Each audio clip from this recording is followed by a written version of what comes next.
Nay, eto na po yung pagkain ni tatay. Thank you, anak. Pwede ba ako pumasok, Nay? Huwag na muna, anak. Baka ma-stress yung tatay niyo eh. Sana gumaling na si tatay. Ang tagal niya na kasing paralyzed eh. Sige, Nay. Alis na ako. Mahal, papakainin na kita ha. Naglutuan ka ni Scarlett. Nay, eto na po yung pagkain ni Ano yun, Nay? Ang baho. Ay, anak, mamaya mo na ibigay yan. Papaliguan ko muna yung tatay mo. Nagpupo na naman. Sige, Nay. Tao po, delivery po. Ano po yun? Kay Susan po, importante daw po to. Si nanay. Ako na lang po magbibigay sa kanya. Nay, may nagpapabigay po nito sa inyo.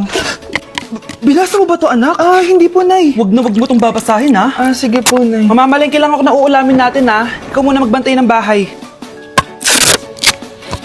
Ano yun? Bakit sobrang baho naman? Saan nanggagaling yun? Dito sa kwarto nila nanay. Tay, nagpupo ka na naman, no? Yung envelope to, Death certificate? Hindi naman patay si tatay,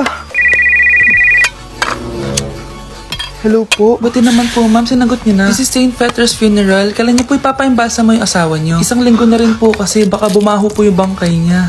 Anak, alam kong nasa kwarto ka ng tatay mo. Si nanay.